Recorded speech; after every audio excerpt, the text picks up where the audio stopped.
Bienvenidos nuevamente, mis hermanos, a este estudio que estamos llevando, el Evangelio de la Serpiente. Este es nuestro tema número 8, en el cual vamos a seguir con la misma dinámica, con el mismo patrón que hemos llevado durante los últimos estudios. El objetivo de la serie es sacar a la luz mentiras que Hasatán ha infiltrado en el pueblo de Yahweh, en todos aquellos que son creyentes del Mashiach Yahshua. A lo largo de la historia y el desarrollo del plan de Yahweh, nuestro Elohim, vemos que Hasatán también ha tomado acción, desviando y corrompiendo. Esto lo hemos visto desde el principio, desde el Génesis, que fue donde iniciamos este viaje, donde iniciamos este estudio. Y hemos visto cómo, avanzando en el tiempo y avanzando en la historia bíblica, hemos visto cómo Hasatán ha corrompido, ha manoseado, ha tratado de desviar al pueblo de Elohim, mezclando verdades bíblicas, mezclando la verdad de la Escritura con mentiras, las cuales hemos heredado, no por la mala voluntad de aquellos que nos han enseñado, sino más bien por el desconocimiento y la falta de exégesis a la hora del estudio bíblico. Todo lo que hemos visto a lo largo de esta serie se ha basado en eso, en meternos a estudiar un poquito más el contexto, tanto bíblico como histórico, cultural, del pueblo de Israel, lo que estaba sucediendo a su alrededor y todo aquello que se ha desenvuelto a través de la historia. Y hemos sacado a la luz engaños y mentiras que nosotros hemos creído como doctrina bíblica, pero que en realidad es una distorsión de lo que Yahweh originalmente había revelado. En este estudio número 8 vamos a hablar de un tema que hoy en día está latente, una de las mentiras más grandes que está latente en el pueblo de Elohim, y es acerca del pueblo de Israel. Vamos a hablar acerca de por qué el Señor escogió al pueblo de Israel, a los hijos de Israel. Y para abrir esta pregunta, vamos a ir a Deuteronomio, capítulo 7, versículos 7 y 8, para tratar de contestar la pregunta de por qué eligió Yahweh a Israel. Dice así Deuteronomio 7. Yahweh no puso su corazón en ustedes o los escogió porque ustedes numeraban más que ningún otro pueblo. Al contrario, ustedes eran los menos de todos los pueblos. Más bien, fue porque Yahweh los amó y porque Él quiso guardar la promesa que hizo a sus padres, que Yahweh los sacó con mano fuerte y los redimió de una vida de esclavitud bajo la mano de Faraón, rey de Misraim, o el rey de Egipto. ¿Por qué eligió Yahweh a Israel? Simple y sencillamente por el mero efecto de su voluntad. El pueblo de Israel no tenía nada en especial, pero él tenía algo. Él había hecho algo con los descendientes de Israel. Y más aún él había prometido algo a sus antepasados. Pero vamos a ver quién es Israel. Israel fue el nombre dado por Elohim a Jacob el día que contendió con el ángel de Yahweh y que después recibiría la descendencia, las 12 tribus, los 12 hijos de Jacob, el nombre de las 12 tribus o los hijos de Israel. Génesis 32, 28. Tu nombre ya no será Jacob, le dijo.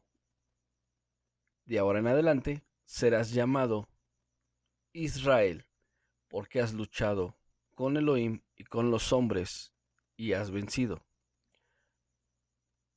La palabra Israel, que viene del hebreo Yisrael, que según el diccionario Strong, en la referencia H3478, este nombre Israel viene de dos palabras hebreas, la cual es la palabra Sara y la palabra El. La palabra Sara significa príncipe. La palabra El es la forma corta de hacer referencia al Dios Todopoderoso. Es por eso que profetas como Ezequiel, Daniel, ellos tienen este nombre El, refiriéndose al Dios Todopoderoso.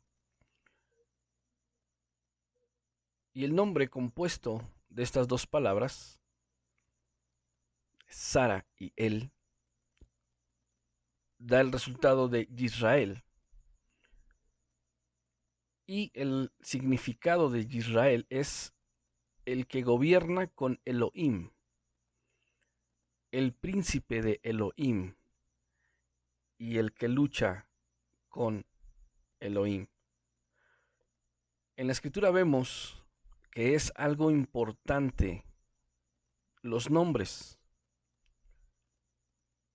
Los nombres no simplemente es la forma de identificar a una persona, sino que el nombre también significa o revela lo que la persona es. Y vamos a ver la importancia de esto y por qué a Jacob se le cambia el nombre. La promesa que el Señor hace es para un príncipe de Elohim y no para un suplantador. Jacob, su nombre significa el que suplanta, ya que fue Jacob el que suplantó a su hermano Esaú en la bendición de la primogenitura cuando su padre Isaac estaba en cama y era una persona ya prácticamente ciega, y con ayuda de su madre, Jacob se coloca piel de animal sobre los brazos y sobre el pecho, ya que Esaú era un hombre con mucho vello y Jacob era un hombre lampiño. Y de esta manera logra engañar a Isaac para tomar la bendición de la primogenitura, la cual Esaú había cambiado con Jacob por aquel famoso plato de lentejas. Pero el nombre de Jacob significa que suplanta. Vamos a ver qué dice Génesis, capítulo 35, del verso 10 en adelante. Dice así, escritura. Elohim le dijo, tu nombre es Jacob, pero ya no te llamarás Jacob, tu nombre será Israel. Así que Elohim le puso por nombre Israel. Además, Elohim le dijo, yo soy el Shaddai, sé fructífero y multiplícate. Naciones, ciertamente, una asamblea de naciones saldrá de ti. Reyes descenderán de ti. Además, la tierra que yo le di a Abraham y a Isaac, yo te la he dado a ti.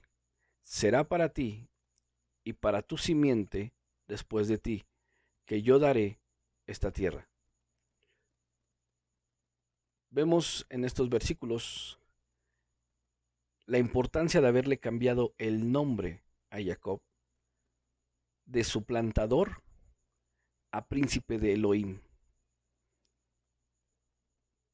Y esto es importante porque nosotros podemos entender ahora que en Jacob, ahora en llamado Israel, se estaba cumpliendo lo prometido a su padre Isaac y lo prometido también a su abuelo Abraham. Pero para entender todavía aún mejor por qué es que el Señor, por qué es que Elohim puso esta promesa sobre Abraham y sobre Isaac y sobre Jacob, y darles la bendición de que en ellos sería llamada descendencia, y gracias a ellos y a un descendiente suyo serían benditas todas las naciones. Tenemos que entender de dónde viene Israel, de dónde viene Jacob. Y para eso tenemos que retroceder un poco en la escritura. Y vamos a ir a Génesis 17, del verso 4 en adelante. Dice así la escritura. En cuanto a mí, este es mi pacto contigo. Tú serás el padre de muchas naciones. Tu nombre ya no será Abraham, sino tu nombre será Abraham, porque yo te he hecho padre de muchas naciones. Yo te causaré ser muy fructífero. Yo haré naciones de ti, reyes descenderán de ti. Yo estoy estableciendo mi pacto entre mi palabra y tú, junto con tu simiente después de ti, generación por generación, como pacto perpetuo de ser Elohim para ti y tu descendencia después de ti. Yo te daré a ti y a tu descendencia después de ti la tierra en la cual ahora son extranjeros, toda la tierra de Canaán como posesión permanente, y yo seré tu Elohim. En base a lo que vemos en esta escritura, Abraham había sido llamado por Elohim a salir de su tierra y de su parentela hacia la tierra de Canaán, tierra que iba a poseer. Y el Señor hizo un pacto con él. Y nuevamente vemos que hay un cambio de nombre. De Abraham, que significa Padre exaltado, algo así como Padre altivo, se lo cambia por Abraham, que significa Padre de multitudes. Y si hacemos un poquito de cuentas, según lo que la Escritura también nos revela, es que Abraham tenía 100 años cuando nació Isaac. Y Isaac tenía 60 años cuando nació Jacob. Abraham murió a los 175 años. Abraham convivió con Jacob durante 15 años. Tal vez Abraham todavía le tocó estar presente porque esto solamente lo podemos conjeturar, no lo podemos afirmar, la Escritura no nos enseña esa parte. Pero tal vez Abraham aún estaba vivo cuando vino el intercambio de la primogenitura por aquel plato de lentejas entre Jacob y Esaú. Pero vamos a ver aún más atrás todavía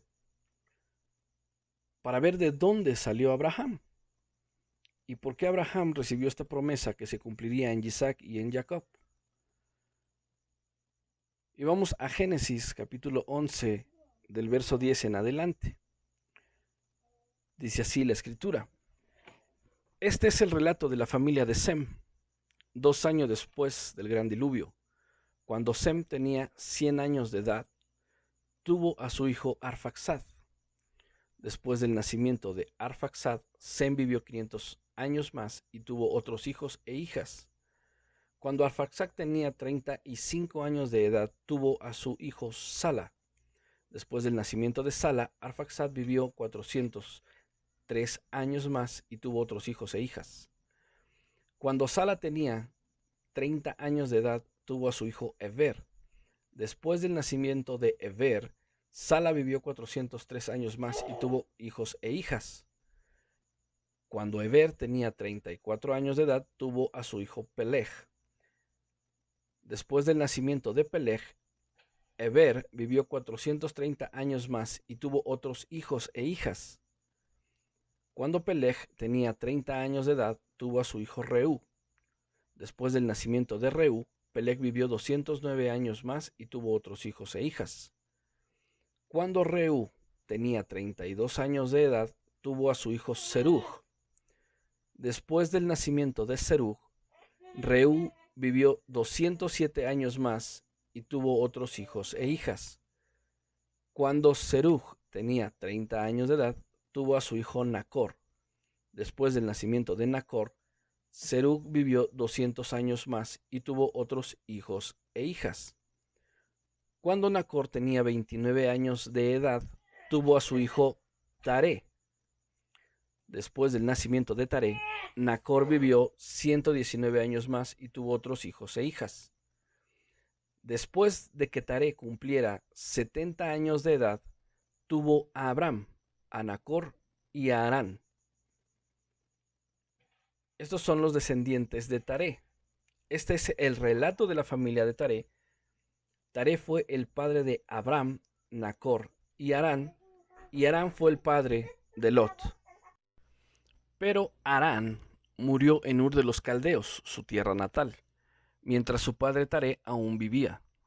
Durante ese tiempo, tanto Abram como Nacor se casaron.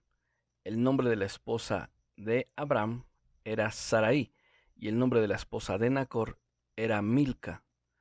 Milca y su hermana Isca eran hijas de Harán, el hermano de Nacor. Pero Sarai no podía quedar embarazada y no tenía hijos. Cierto día, Taré tomó a su hijo Abram, a su nuera Sarai, la esposa de su hijo Abram, y a su nieto Lot, el hijo de su hijo Harán, y salieron de Ur de los Caldeos. Taré se dirigía a la tierra de Canaán, pero se detuvieron en Harán y se establecieron ahí. Y Taré vivió 205 años y murió mientras aún estaban en Harán. Ahora Yahweh dijo a Abraham: vete de tu país, lejos de tu familia y lejos de la casa de tu padre, y ve a la tierra que yo te mostraré, y yo te haré una gran nación. Yo te bendeciré, engrandeceré tu nombre, y tú serás bendecido. Yo bendeciré a aquellos que te bendigan, pero maldeciré a cualquiera que te maldiga. Y por ti todas las tribus de la tierra serán bendecidas. Podemos ver que Abraham venía directamente de la descendencia de Sem a lo largo de todo este relato que podemos ver en Génesis 11 y Génesis 12. Podemos ver que Taré había salido para la tierra de Canaán, pero no era el plan del Señor que Taré llegara a la tierra de Canaán. Y entonces es cuando nuestro Elohim llama directamente a Abraham para que fuera él el verdadero poseedor de esa tierra. Pero esto no nos revela el por qué Abraham fue elegido. Nos sigue dejando esa pregunta. ¿Por qué Abraham fue elegido? Y vamos a tener que ir todavía aún más atrás. Y también tenemos que entrar en un contexto importante para poder entender de dónde viene Abraham y por qué Abraham fue elegido. Recordemos que Abraham vivía en Ur de los Caldeos y su padre Taré era un idólatra. Su padre Taré era fabricante de estatuillas, esto es, que era un fabricante de ídolos. Hacía imágenes de ídolos que eran adorados por los caldeos. ¿Y cómo es que en medio de toda esta idolatría, Abraham conoce del Elohim verdadero? Al grado que Elohim mismo le pide a Abraham y le hace una promesa de que en su descendencia serán benditas todas las naciones. Y le da la promesa de poseer la tierra de Canaán. Tenemos que entrar en un contexto todavía aún mayor para entender por qué Abraham fue escogido. Y vamos a tener que ver un detalle importante. Génesis 10:25 dice así: a Eber le nacieron dos hijos. Uno fue dado el nombre de Peleg, que significa división, porque durante su vida la tierra fue dividida. El nombre de su hermano fue Joctán. Peleg, cuando Peleg nació, la tierra estaba siendo dividida entre los hijos de Noé. Y para eso, nuevamente vamos a hacer uso de uno de los libros alternos a la escritura que nos han venido acompañando a lo largo de este estudio y que nos han arrojado luz histórica de los acontecimientos que la escritura nos deja sin aclarar. Para eso vamos a utilizar el libro de Jubileos, el libro de los Jubileos, en el capítulo 9, versículo 14 y 15, dice así: así repartieron su tierra a los hijos de Noa, a sus hijos, ante su padre, Noa, que los conjuró a todos con una maldición. maldijo a cualquiera de ellos que quisiera poseer un lote que no le hubiese salido en el sorteo. Y todos dijeron, amén, sea para ellos y sus hijos en perpetuidad hasta el día del juicio, en que los juzgará Yahweh Elohe con espada y fuego por toda su impureza, por los yerros con los que llenaron la tierra de prevaricación, impureza, fornicación y pecado. También en Jubileos 10:27 dice así, en el cuarto septenario, en el primer año, a su comienzo, en el jubileo 34, se dispersaron desde el país del Senar. Cam y sus hijos se fueron a la tierra que tenían asignada, que les había tocado como lote la tierra del sur. Vamos rápidamente a un contexto. Noé había repartido la tierra entre sus tres hijos, Jafet, Sem y Cam. A Jafet le habían tocado las tierras del norte.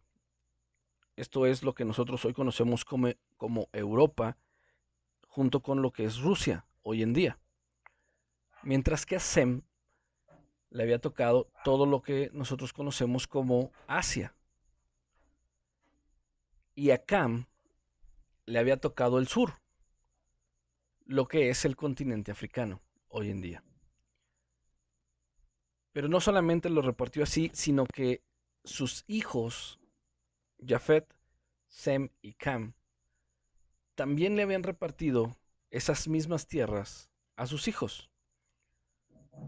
Pero Noé había llamado a todos los congregantes de su familia para hacerlos jurar que no tomarían una tierra que no les perteneciera y que si lo hacían iban a entrar o iban a caer en una maldición. Jubileos 10:27 nos hace una aclaración bastante importante en tomar en cuenta. Dice, en el cuarto septenario, en el primer año a su comienzo, en el jubileo 34, se dispersaron desde el país de Sinar. Y esto debe de ser importante tomarlo en cuenta porque sabemos que, como lo vimos en los dos estudios anteriores, tanto en el de Nimrod como en el de la adoración al dios pagano del sol, Nimrod era el rey de la tierra de Sinar. Cuando se empezaron a dispersar la gente después de haber tomado la herencia, las tierras que Noé había repartido, cuando se dispersaron desde el país de Sinar, fue en el momento que la torre de Babel cayó. Fue cuando se dispersaron por la confusión de las lenguas. Cada uno de los hijos de Noé tomó su tierra y, como lo podemos ver también en el relato bíblico, como en el libro del Génesis nos lo deja ver, cada uno de los hijos de Noé tomó tierra según su familia y según su lengua, porque el Señor ya la había confundido cuando ellos se dispersaron desde el país de Sinar. Cam y sus hijos se fueron a la tierra que tenían asignada, que les había tocado como lote, la tierra del sur. Seguimos leyendo Jubileos 10 del 29 en adelante. Vio Canaán que la tierra desde el Líbano hasta la desembocadura del Nilo era muy buena y no se fue a la tierra que le había tocado por herencia, al occidente del mar, sino que permaneció en la franja costera al mar limitado por el Líbano, al oriente y al occidente por el Jordán. Cualquiera que pueda tomar un mapa se dará cuenta que estas tierras no pertenecen al continente africano, sino que están en lo que conocemos como el Asia Menor, y que son las tierras que le habían tocado a Sem. Seguimos leyendo. Jubileos 10:30. Le dijo Cam, su padre, y sus hermanos Cus y Misraim, ¿te quedas en una tierra que no es tuya, que no nos salió en suerte? No hagas tal, pues si lo haces tú y tus hijos, caeréis por tierra, seréis malditos por esta sedición. Por medio de una sedición os quedasteis, y en una sedición caerán tus hijos. Serás desarraigado por siempre. No te quedes en la morada de Sem, pues a él y a sus hijos les tocó en suerte. Maldito eres y serás entre todos los hijos de Noa, por la maldición que establecimos con juramento ante el juez Kadosh y ante Noa nuestro padre. Pero Canaán no los escuchó y se quedó en la tierra del Líbano desde Emat hasta la entrada de Mizraim, él y sus hijos hasta este día. Por eso se llamó aquella tierra Canaán. Es decir, Canaán no fue al sur, no fue a África, donde le tocaba a él por heredad, y se quedó en las tierras de Sem, tierras que le correspondían a Sem por el sorteo que habían hecho. Y, aparte de todo, debemos de recordar que Canaán ya venía con una maldición de parte de Noé por el pecado de su padre Cam. Eso lo vimos clases atrás. Y ahora la maldición se hace doble sobre esta persona y sobre su descendencia, sobre todo los cananitas, por esta otra nueva desobediencia de quedarse en una tierra que no era la suya. Vemos aquí el primer propósito del por qué Abraham fue elegido. Él era descendiente de Sem. Abraham era descendiente de Sem.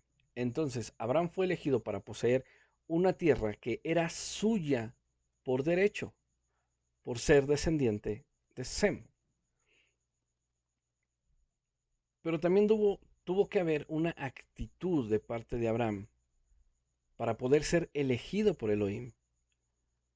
Como lo preguntamos hace un momento, ¿cómo es que Abraham, en medio de toda la idolatría de Ur de los Caldeos, cómo es que siendo hijo de un forjador de ídolos, de un artesano que hacía ídolos con sus manos, cómo pudo conocer a Elohim al grado que Elohim lo escogiera y lo enviara para poseer esta tierra?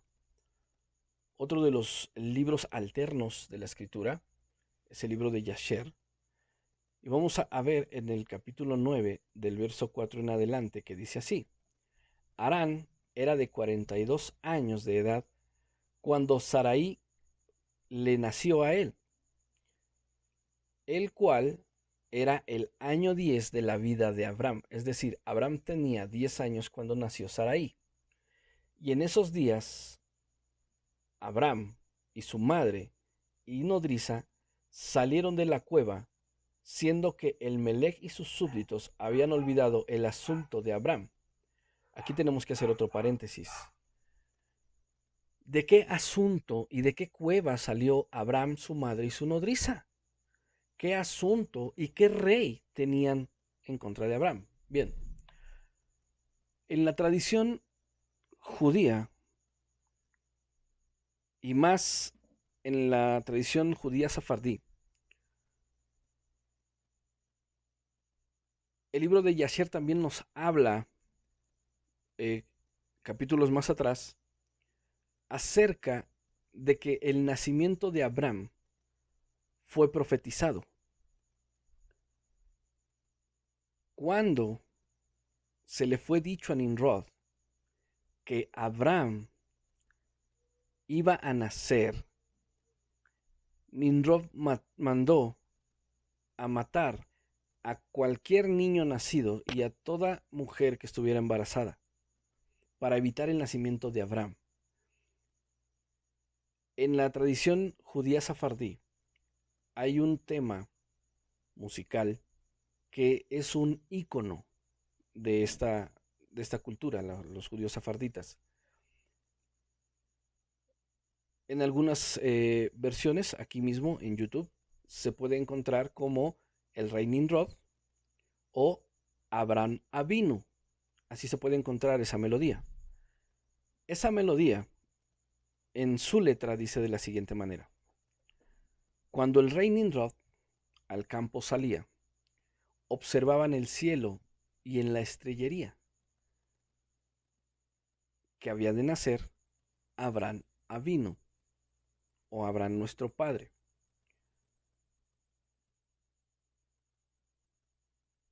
Abraham había sido profetizado el nacimiento de este patriarca como una estrella que iba a resplandecer por encima de todas las demás. Nimrod, que era el rey del cual está hablando Yasher 9, no podía permitir que alguien naciera y quitara de su trono tanto a Nimrod como a su descendencia. En este momento, Tamuz aún no había nacido. Tamuz nació después de la muerte de Nimrod. Sabemos por los estudios anteriores que Tamuz es el hijo de fornicación que tuvo Semiramis y que dijo que había sido el mismo rey Nimrod, ahora convertido en el dios Sol, el dios Baal, quien había hecho el milagro de embarazarla mediante un rayo de luz, y que Tamuz era Nimrod reencarnado. Este es el asunto del cual habla Yasher 9 en su versículo 4, cuando dice que Abraham y su madre y su nodriza salieron de la cueva. Es porque la madre de Abraham se había escondido para evitar el destino que había dictado Nimrod para todos los niños y todas las madres que estuvieran embarazadas. Pasó el tiempo en el que 10 años estuvieron escondidos. Cuando a Nimrod se le olvidó el asunto de Abraham, ellos pudieron salir sin ningún problema. Seguimos leyendo en Yasher 9, del versículo 5 en adelante. Y cuando Abraham salió de la cueva, fue a Noé y a su hijo Sem, y él permaneció con ellos para aprender la instrucción de Yahweh y sus sendas, y ningún hombre supo dónde Abraham estaba. Y Abraham sirvió a Noé y a su hijo Sem por largo tiempo. Abraham estuvo en la casa de Noé por 39 años. Y Abraham conoció a Yahweh desde que tenía 3 años. Y él caminó en las sendas de Yahweh hasta el día de su muerte, como Noa y su hijo Sem le habían enseñado. Y todos los hijos de la tierra en esos días grandemente transgredieron contra Yahweh y se rebelaron contra él y sirvieron a otros dioses. Y ellos se olvidaron de Yahweh, quien los creó en la tierra. Y los habitantes de la tierra se hicieron para sí. En este tiempo, todo hombre talló dioses de madera y piedra, cuales no podían hablar, ni oír, ni liberar, y los hijos de los hombres les sirvieron, y ellos fueron sus dioses.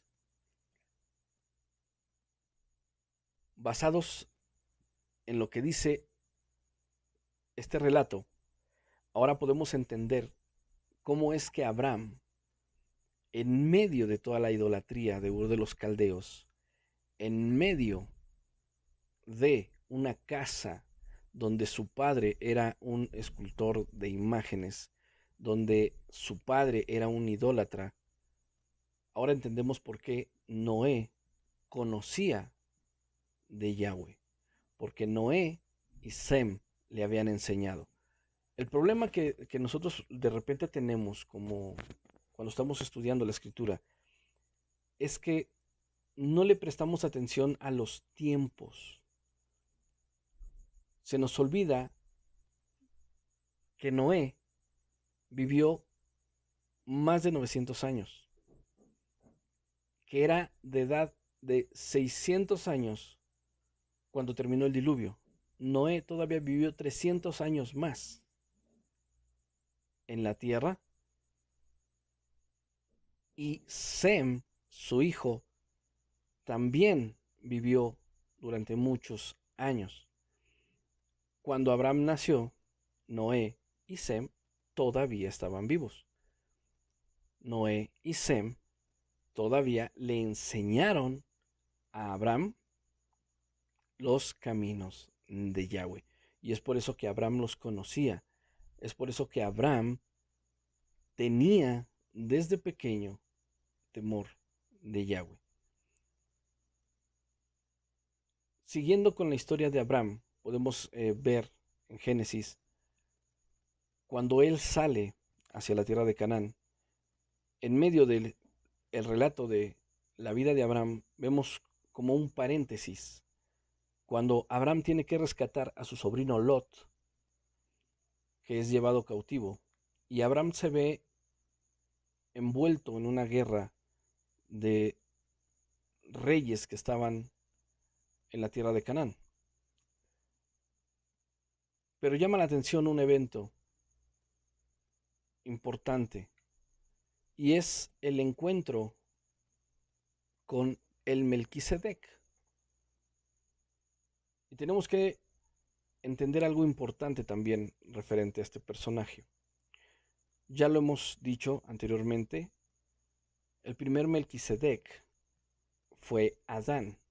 Adán era el primer rey y sacerdote, era el primer representante de Yahweh en la tierra, era el primero que iba a quedar como mediador entre los hombres y Yahweh.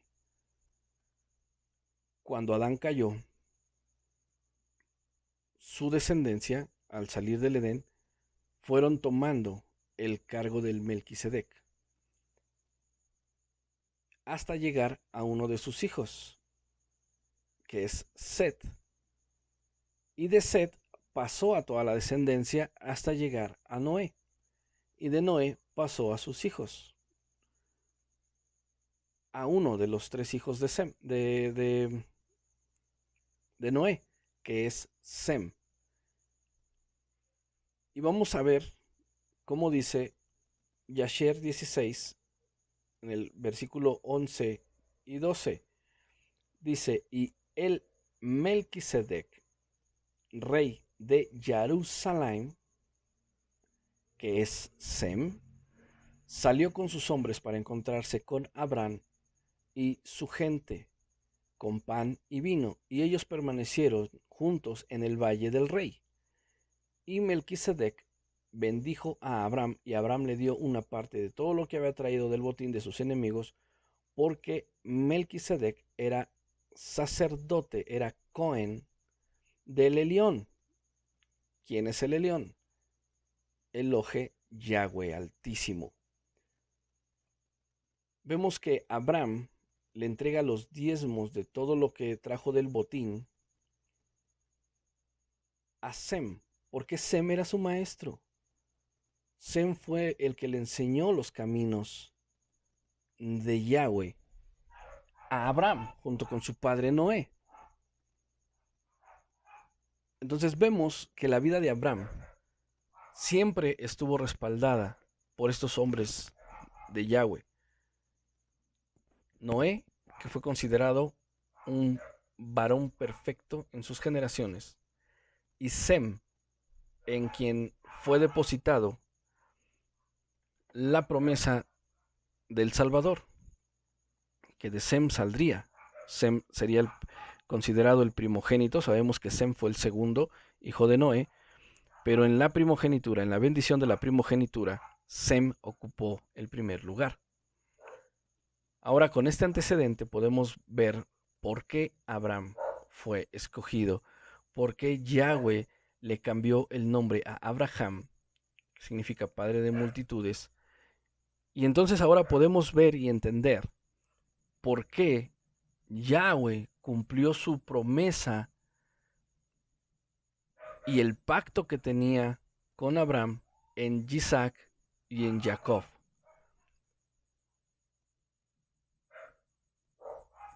Regresando a Jacob, podemos seguir el relato bíblico y vemos cómo Jacob tuvo 12 hijos, a los que se les conoció como las tribus de Israel o los hijos de Israel, que con el paso del tiempo conformarían lo que es el reino de Israel. Pero sucede algo antes de que ellos pudieran ser un reino bajo la mano de Saúl, bajo la mano de David y bajo la mano de Salomón. Sucede algo mucho tiempo atrás. El pueblo de Israel, los hijos de Jacob, quedan cautivos en Egipto durante 400 años, hasta la llegada de Moisés, la llegada de Moshe. Cuando Moshe libera al pueblo de Israel de la mano de Egipto, de la esclavitud, de la servidumbre de Egipto,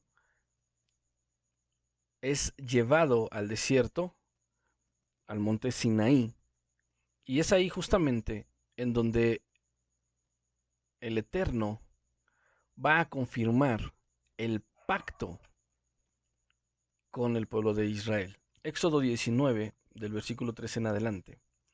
Moshe subió a Elohim, y Yahweh lo llamó desde la montaña. Aquí está lo que dirás a la casa de Jacob, que digan a los hijos de Israel: ustedes han visto lo que yo hice a los de Misraim, y cómo yo los cargué sobre las alas de las águilas y los he traído a mí. Ahora, si ustedes prestan cuidadosa atención a lo que yo digo y guardan mi pacto, entonces ustedes serán mi propio tesoro de entre todos los pueblos, porque toda la tierra es mía, y ustedes serán un reino de sacerdotes para mí, una nación apartada. Estas son las palabras que tienen que hablar a los hijos de Israel. Podemos ver que Yahweh, nuestro Elohim, escogió, guardó su pacto que tenía con Abraham, con Isaac y con Jacob, y que a sus descendientes les dio este pacto, les dio esta promesa de ser su Elohim, y ellos serían su pueblo. Y esto es un pacto, y esto es una promesa perpetua. Y aquí es en donde Hasatán vuelve a meter sus manos, vuelve a tergiversar todo, y ahora lanza una mentira sobre el pueblo restaurado de Israel, aquellos que somos de la casa de Efraín, que fuimos dispersados en las naciones y que ahora estamos regresando a nuestras verdaderas raíces, y que mucho tiempo atrás, algunos no tanto, otros tenemos un poco más de tiempo, pero que tiempo atrás nosotros creíamos que ahora la mal llamada iglesia es el pueblo de Elohim, que es el Israel espiritual. Ahora, muchas congregaciones cristianas, y nuevamente cuando digo cristianas involucro a todas las denominaciones, tanto evangélicas como católica, entre otras, están enseñando que Israel, el pueblo de Israel, ya no es el pueblo elegido por Yahweh, sino que ahora la iglesia cristiana es el nuevo pueblo, es el Israel espiritual. Algo que dice William Norman Ewert es lo siguiente: qué extraño es que Dios haya escogido a los israelitas, pero no tan extraño como quienes escogen al Dios de los israelitas, pero rechazan a los israelitas. Veamos qué nos dice Shaul, conocido también como el apóstol Pablo. Romanos 11, versículos 1 y 2. Digo entonces, ¿acaso ha desechado Elohim a su pueblo? De ningún modo, porque yo también soy israelita, descendiente de Abraham, de la tribu de Benjamín. Elohim no ha desechado a su pueblo, al cual conoció con anterioridad.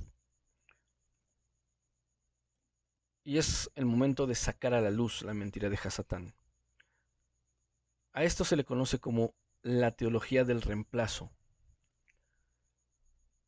La teología del reemplazo, conocida también como teología o doctrina de la suplantación o del supercesacionismo, enseña que el pueblo de Israel ha perdido su lugar distintivo como pueblo escogido de Elohim y ha sido suplantado por la iglesia, y de esa manera la iglesia es la nueva Israel. Algunos libros de historia eclesiástica aclaran que la teología del reemplazo es una enseñanza doctrinal que se originó durante la iglesia temprana. Por casi 1900 años fue el fértil terreno del cual el antisemitismo cristiano brotó, continuamente infectando a la iglesia creciente. Dicha escuela de pensamiento tiene la premisa de que, debido al rechazo judío de Yahshua como su esperado Mesías y Salvador, Elohim ha rechazado a los judíos.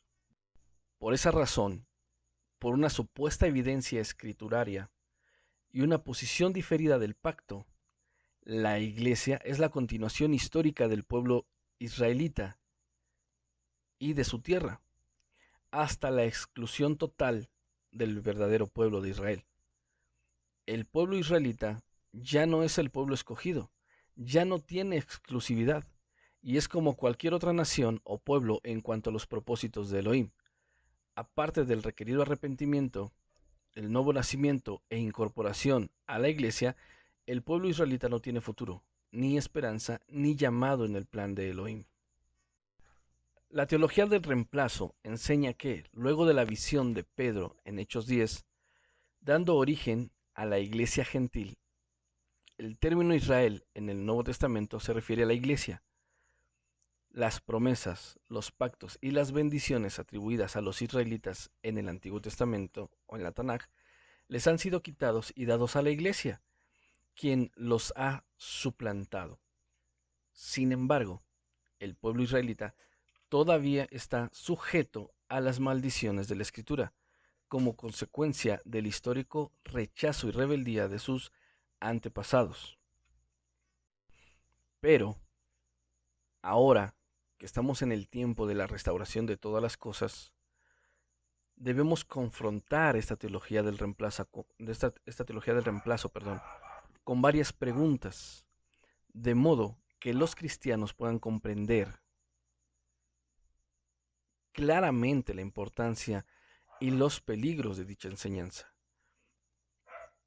Y no solo los creyentes cristianos, sino todos los creyentes en el Mesías. No es posible que Elohim deje de amar al pueblo judío, al pueblo israelita, porque eso sería inconsistente con su carácter. Los israelitas son importantes para Elohim. Dice Romanos capítulo 9, a quienes pertenece la adopción como hijos y la gloria, los pactos, la promulgación de la Torá, el culto y las promesas de quienes son los patriarcas y de quienes, según la carne, procede el Mashiach. El pueblo de Israel es amado de manera incondicional y eterna, como dice Romanos 11:29, porque los dones y el llamamiento de Elohim para con los judíos son irrevocables.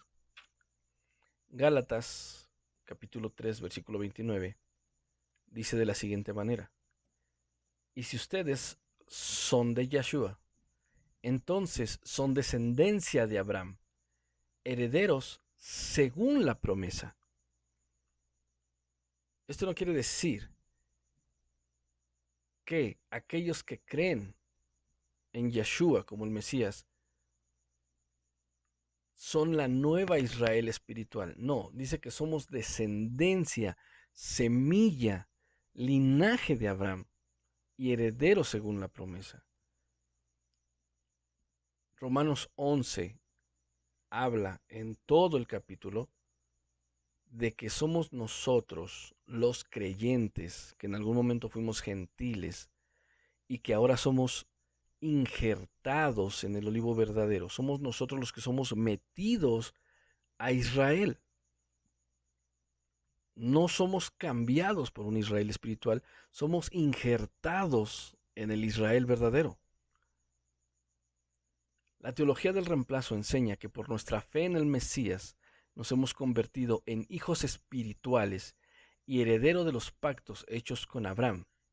Esa promesa incluye a los gentiles, pero excluye al resto de los israelitas.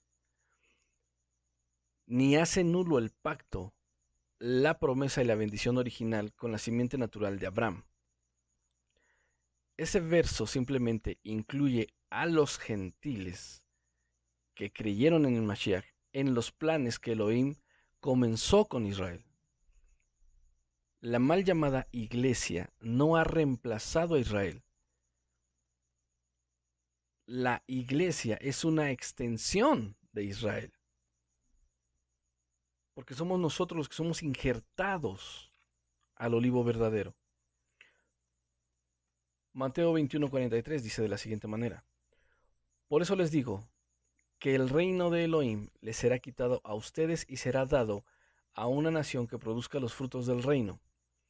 La teología del reemplazo trata de enfatizar que Yahshua enseñó con este versículo que el pueblo judío sería reemplazado. ¿Con quién hablaba Yahshua cuando dijo el reino de Elohim les será quitado? Hablaba con los fariseos y los sacerdotes de esos días, quienes habían fallado como representantes de Elohim, mas no se refería a la nación de Israel en su totalidad. La credibilidad de la teología del reemplazo sufre aún más cuando se intenta sustituir a Israel con la iglesia en los textos bíblicos. En las 77 veces que aparece la palabra Israel en el Brit Hadasha o en el Nuevo Testamento, no podemos legítimamente sustituirla con la palabra iglesia, porque el texto perdería todo sentido y carecería de integridad contextual. Es por eso que nosotros debemos ser consistentes con el contexto de los versículos y cuidadosos con su interpretación. Los judíos son todavía judíos. Israel es todavía Israel. Es decir, la casa del sur, la casa de Judá, sigue siendo parte de las 12 tribus de Israel. Israel, las 12 tribus completas, de las cuales 10 están dispersadas entre las naciones, es todavía el pueblo de Elohim. El pueblo de Israel siempre será el pueblo del pacto de Elohim. Y por medio de Israel todas las naciones han sido bendecidas. ¿Fue reemplazado Israel? De ningún modo. Elohim no ha desechado a su pueblo, al cual conoció con anterioridad. Y de la misma manera también ha quedado en el tiempo presente un remanente conforme a la elección de la gracia de Elohim. Así, todo Israel será salvo, tal como está escrito.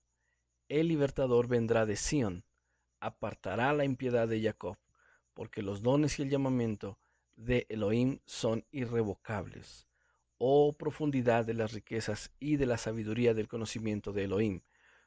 Cuán insondables son juicios e inescrutables sus caminos.